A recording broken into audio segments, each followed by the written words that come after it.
Assalamu alaikum wa rahmatullahi wa barakatuh. Ẹ̀yin ìyá mi, ẹ̀yin àǹtí mi, ẹ̀yin àbúrò mi, ẹ̀yin ẹ̀gbọ́n mi, ẹ̀yin bàbá mi. Ẹ jẹ́ ká ṣe ilé ayé dáadáa. Mo watch a video Lizzy kan and I feel her pains. If you watch that video and look into her eyes, you will feel her pains. I'm not here to condemn anybody, and I'm not here to do anything or judge anybody. Ẹ rántí pé ẹni yóò níyà. Kò sẹ́ni tí ó jà fún. Ju kó jà fúnra ẹ̀ lọ. Ẹ̀yin ọmọ ẹ̀dá dámọ̀ yìí ẹ̀ mind kó kú dànù. Ẹ̀ mind kó wálẹ̀. Kò sẹ́ni tó ń ṣàṣìṣe, kò sẹ́ni tó gbọ́n tán. Ẹ̀yin èèyàn wa, ẹ ṣáà ti gbọ́ gbogbo ọ̀rọ̀ tí arábìnrin yìí ti ń sọ látẹ̀kàn wípé wọ́n fẹ́ pa Lizzy Anjorin. Gbogbo àwọn ọ̀rọ̀ wọ̀nyí ni arábìnrin yìí ó sọ nínú ọ̀rọ̀ rẹ̀. Ó ní wípé òní tí wọ́n bá tiẹ̀ pa Lizzy Anjorin, ó ní ṣé wọ́n fẹ́ fún gbogbo wọn ní ogún rẹ̀ ni. Àwọn ọ̀rọ̀ tí arábìnrin yìí sọ rèé, ẹ jẹ́ ká gbọ́ látẹnu rẹ̀. Ẹjọ́ tó bá kú, inú gbogbo yín máa dùn kú. Ẹ máa celebrate ẹ pé at last yóò kú o. Ẹ dẹ̀ bímọ. Bàbá kan sọ kíní kan fún mi níjọ́ kan. Ó ní ẹni tí ò bímọ sáyé òun ló yẹ kó máa ṣèkà jù. Torí ẹ̀sùn òsibí tó fẹ́ ké sí òun nìkan ló máa question ló máa lọ.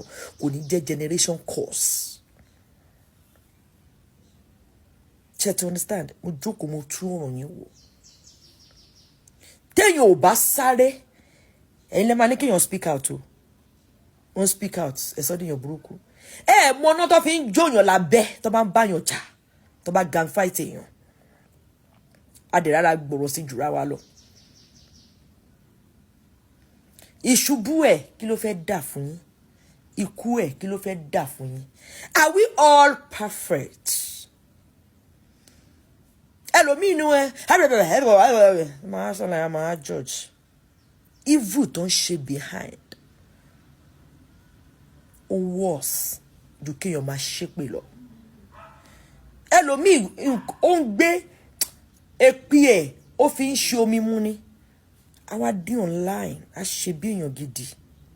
Ẹni tó sọ̀rọ̀ síta lè máa rí àṣeyàn bú. Ẹni tó ń react òun lè máa rí àṣeyàn bú. Ẹ lọ notice kíní kan lẹ́nu ẹni tí inú ẹ̀ bá da òun ló máa ń react. Wọ́n sì dá ju ẹni tẹ́ ẹ ṣẹ̀ tádé dákẹ́ lọ tẹ́ ẹni mọ̀ bóyá ẹ ṣe. Ikú Lizzy ò ní dá nǹkan kan fẹ́ anybody. Ìṣubú ẹ̀ ó dà tó bá ṣubú tó bá kú ṣé property ẹ̀ ṣọ́ máa kó fún gbogbo yín tẹ̀fẹ́ kó kú kò possible kò possible. Ẹ ṣáàjà máa ṣe dáadáa. Ẹni tó bá ń kó ní mo support ẹ̀. I will never deny it. She's my mentor in some things. Lè ti torí pé ẹ hate Lizzy kí wá bá yín hate ẹ. Àwọn ò ń ṣe bẹ́ẹ̀, wọn ò fi tọ́ èmi nídìílé tèmi ti wá. Àwọn olórí burúkú kan ló máa ń ṣe. Tẹ́ bá ti hate èèyàn kan, ẹ máa kó èèyàn mọ́ra. Ẹ lọ close mọ́ àwọn tẹ́ hate yẹn, àwọn tó bá jọ̀rẹ́ ẹni yẹn, ẹ lọ close mọ́. Ẹ lọ gangfa, ẹ máa lọ wá èèyàn kúnra.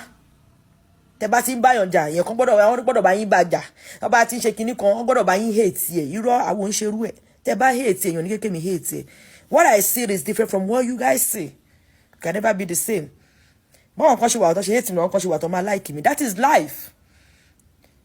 Kò sí bó ṣe lè hate mi tó àwọn kan ṣe máa wò pé this is the reason tí mo ṣe like Asabi. That is life. Èèyàn kò dẹ̀ kú ní kúrò lórí ilẹ̀ yìí fún anybody pẹ̀lú àṣẹ Ọlọ́run. Mo wá pàlà ṣùgbọ́n tó ń bá wá ṣubú mi o. Tó ní mi ní jẹ́yàn. Tó ní màá lulẹ̀. Tó ní mi ò ní gbérí mọ́. Tó ń barúkọ mi jẹ́. Tó ń parọ́ mọ́ mi. Tó ń sọ̀rọ̀ àìdá sí mi lẹ́yìn. Tó ń pè ìṣẹ̀dá mi níbi tí ò dá. Tó mú orúkọ mi lọ síbi tí ò dá. Tó mú àwòrán mi lọ síbi tí ò dá. Ọlọ́run kábíyèsí Elédùmarè. Gbogbo nǹkan tẹ́ ẹ bá dáwọ́ lé pátá láburú lórí mi. Orí ara yín lè fi kó. Ilé yóò ṣe pé tẹ́ ẹ bá ṣe láburú orí ara yín lẹ́ fi kó. Ẹ̀sùn àké àjà omi funfun ò ní jábọ́ lójú yín nígbà tí Ọlọ́run bá kẹsàn fún yín. Omi pupa tó ń pè lẹ́jẹ̀ la jábọ́ lójú yín. Ẹ wá ẹkún tẹ́ sùn ẹ ní rí pẹ̀lú àṣẹ Ọlọ́run àtàlùkọ́yà lọ́la ẹnìkan tí ó bá rí bẹ́ẹ̀ á jẹ́ pé Ọlọ́run sí